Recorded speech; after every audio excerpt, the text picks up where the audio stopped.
Hello everyone, John Odom, drum set and percussion teacher here with Groove with Passion Drum Lessons. And today I'm going to go ahead and film a video. This is a video that was filmed, or that was requested by one of my students. This is for a song that he's working on. And so I agreed to go ahead and do that. And that is something that I offer to my students, especially if they're working on a song that's difficult, to help them, with their practice in between lessons. I've been wanting to film a video for the last few weeks. Unfortunately, I did get sick with COVID-19, so I was out of action for a couple weeks. Got pretty sick with it, but thank the Lord, I'm much better now, all healed up, fully vaccinated, and feeling much better. So I'm back to teaching full-time and everything. And so I do want to say thank you also to everyone who has subscribed to my YouTube channel. I'm up to 220 subscribers now, so I know that's not a huge amount. I know there's a lot of people have thousands and millions of subscribers, and that's fine, but you got to start somewhere. So I appreciate everyone. Thank you for subscribing, whether you're a drummer or not. I appreciate it very much. Also, too, I want to say to everybody, if you have something specific on a song, something to do with drums, whether it's a groove, a style, rudiments, even hand technique, stick technique, that you want to learn about, you have questions about, you can comment on YouTube actually, because I do check my comments, all my notifications. You can even try to message me on Facebook if you like, but yeah, feel free to get in touch with me and I'll do my best to answer any questions you might have. So the song I'm going to play today is it's actually a classic hit, okay? Song by the Spinners called I'll Be Around. Now this song actually came out way back in 1972. This song was a big hit for the Spinners. It's one that you still hear play on the radio. And it's an R&B song, okay, because they were a classic R&B band, rhythm and blues. And the tempo for the song is 112 beats per minute. So it's moderately fast, okay? It's not real fast. Certainly not a slow ballad either, but it's got a really nice tempo to it. When this song is played with a good pocket, when you have a drummer that is playing this song and it's played with the proper dynamics and it's played with a good solid feel to it, or good the correct feel, which I'm going to try to demonstrate today, then it's a great song. It's a fun song to play, okay? Now it starts off, the intro is 8 measures long. When you're playing the intro for the drums, you're just going to play the hi-hat on beats 2 and 4. Got a couple options. If you want to play the hi-hat with your stick, which is my preference, okay, you can just play the stick on the top of this top cymbal, okay, on 2 and 4, or if you want to play it with your foot, that's an option also. That would really depend on the situation. If you're playing the song just to practice, or if you're playing with a band as a cover song, it would be your personal preference. So let me go ahead and get started with this. I'm going to demonstrate the intro, and then also how to get started into verse 1 and the groove for verse 1. So here we go.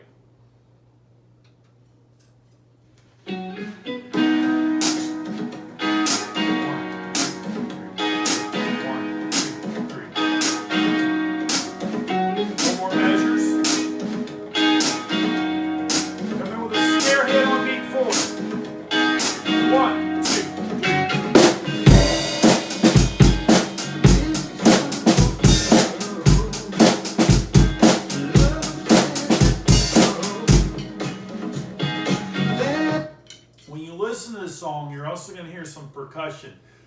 They had a guy come in and play congas on this. So you'll hear the percussion in there, and I believe that when you have drums and percussion together in the same band, they should complement each other, right? They're both rhythm instruments, so you're not competition with the percussionists, they're not competition with you, but the groove should complement each other.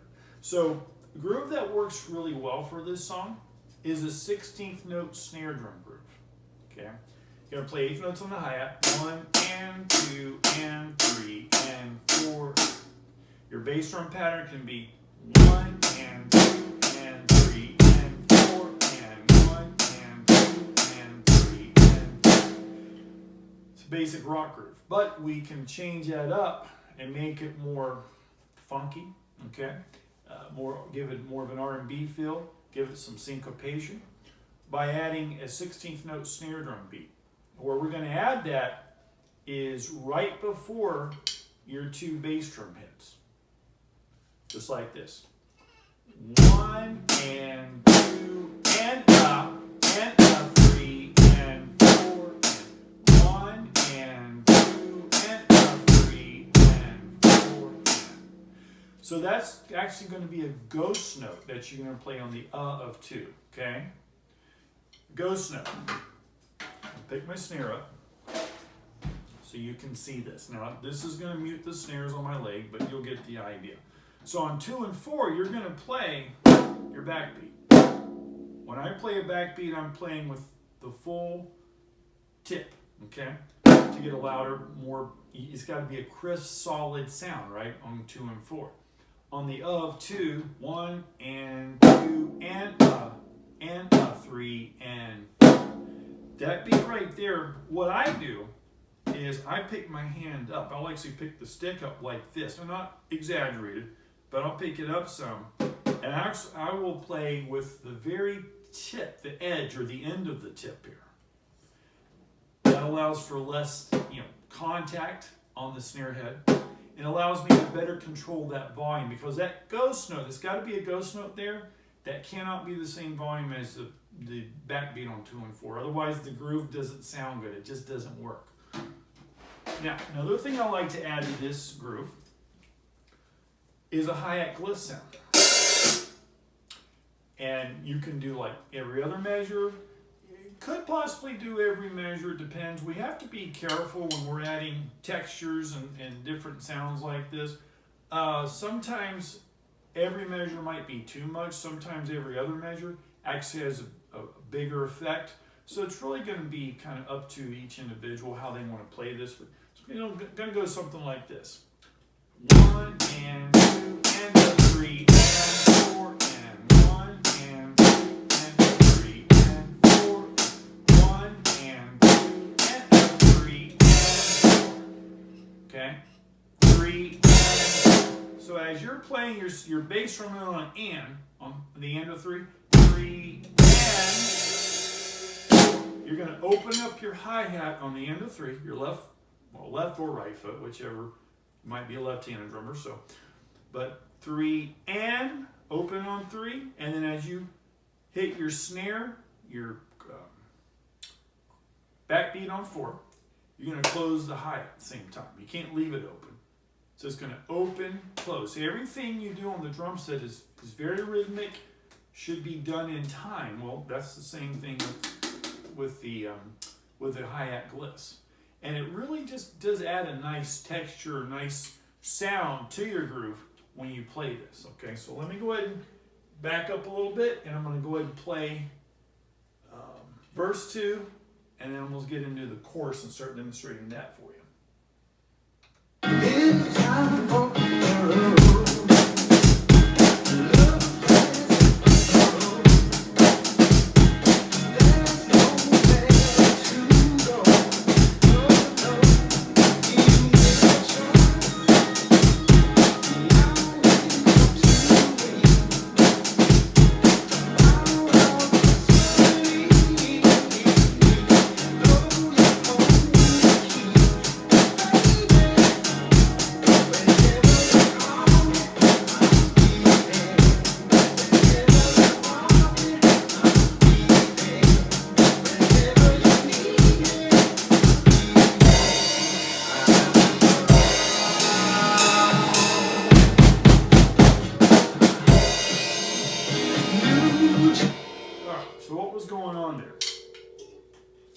back it up a little bit. All right, so when you get to the end of verse 1, in verse 1 it goes into the chorus, which is whenever you call me, I'll be there. Whenever you want me, I'll be there. Whenever you need me, I'll be there. You crash on beat 1 there, and there's a cut or a pause, right? So you can just let that crash ring out. Whenever you need me, I'll be there. And then I'll I'll be around is emphasized. So you can play your snare and hat, add your bass drum if you want to. I'll be around. 1, 2, 3, 4. And then you're playing quarter notes on the ride cymbal. So I'll be 1, 2, 3, and then there's a crescendo. 1 and 2 and 3. Now, crescendo, common way to play that on the drum set, between the snare drum, bass drum, and floor tom. Crescendo means you go from a quieter or softer volume to a louder volume. So it's very important that when you play this, you don't start with your sticks on the snare and floor tom up high. Because if you're already at forte level, which forte means loud in music, you have nowhere to go. You've got to start at like piano or mezzo piano, which is like medium soft, okay, or piano is soft, and build it up to a louder volume. Same with your bass drum pedal, okay? You can't start here. You got to go 1 and 2 and 3. So you want to build it up to build that energy. And then a little and this is a one measure fill, by the way. The crescendo is part of the fill, okay? So it can be something like this. 1, 1 and 2 and 3, and then you're going to play a 4 and 1. You can keep that on the snare. Okay. You can do snare tom, 1. You can do the mid tom. Really your choice. But you know, again, that's got a nice groove to it, nice energy, and you're kind of pausing, but you're not completely. It's not a complete cut where there's no sound, but you're using your textures at this point. See, even when you play the ride cymbal, like I'll be 1, 2, 3, 4. See, that's a timekeeper. 2, 3, 4, and you're not of course not playing real loud, but that's a timekeeper. And then 1 and 2 and 3, a 4 and 1, and you bring the band back in for verse 2. So let me go ahead and play that for you. Back it up a little. Whenever you call.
So after the second course, goes into an instrumental. It's an 8-measure instrumental. I like switching to the ride cymbal. The rest of the band is playing different melodies, different notes on their instruments, right? Different chords.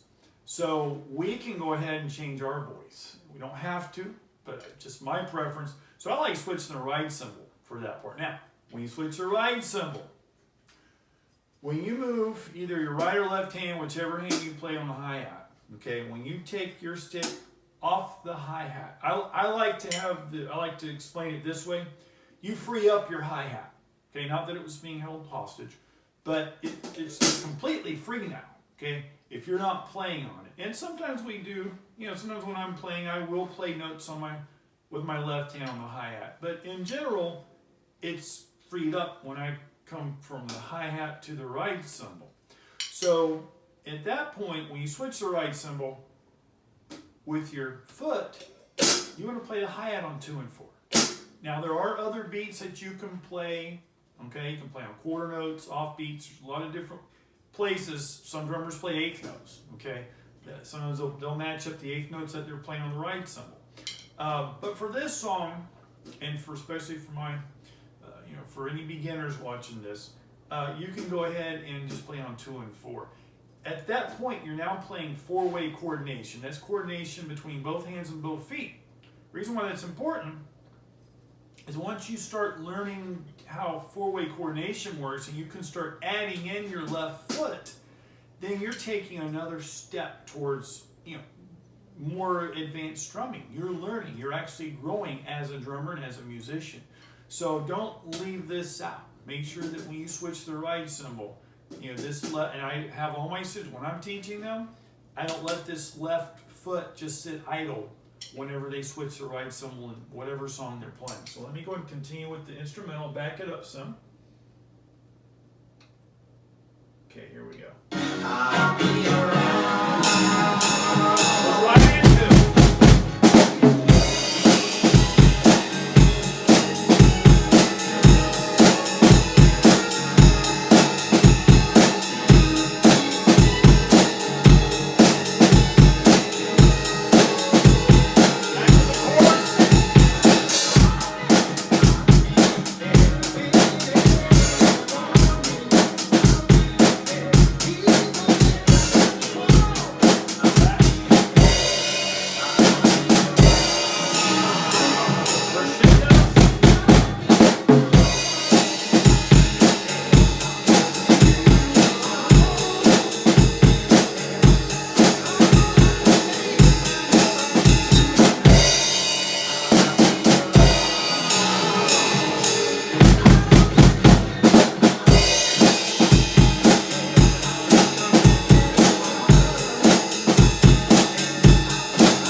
And then I like to, after the instrumental, this is again personal preference, you don't have to do it this way, but we have this as an option, is after you play the instrumental, if you want to play that on the right cymbal, I like to come back to the hi-hat again.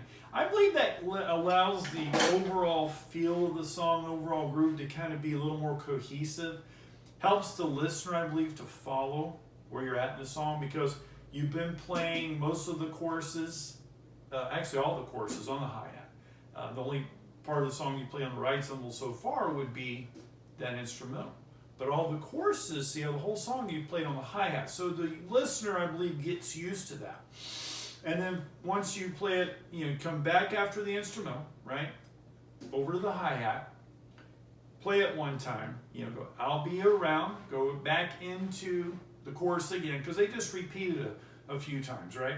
Then if you want to go back to the right cymbal for the last part, basically their outro, the outro for the song, which the outro is the last part of the song, that's when a band is finishing the song, is just repeating the chorus, and then they just faded it out in the studio. So hope this helps anybody who watches this, and especially my one student who is working on this song. It's a great song choice. Definitely a classic hit, one of my favorite songs.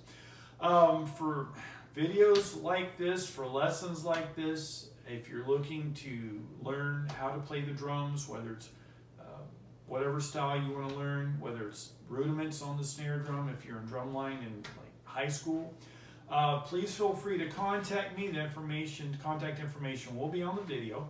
I'm currently teaching at Orlando Fine Arts Academy, which is in Lake Nona. We are a music and art school where we offer music lessons for instruments and voice, dance lessons, art lessons, and we've got a lot going on at the academy. Actually, we've got a couple new programs that'll be starting soon. Also, I do teach with lessons in your home, where we actually offer in-home lessons for students who live in the Orlando area. And then also we do offer virtual lessons. And then I teach privately myself, both virtual lessons, which are taught right here, and then I also offer in-home lessons, again, for students who live in the Orlando area. I have been fully vaccinated against COVID, and then I also do wear a mask, follow all safety protocols. So if you guys are interested in drum lessons, music lessons, feel free to contact me. Contact me with any questions you might have or comments. And thank you for watching. Hope you have a great day. Be safe and stay healthy.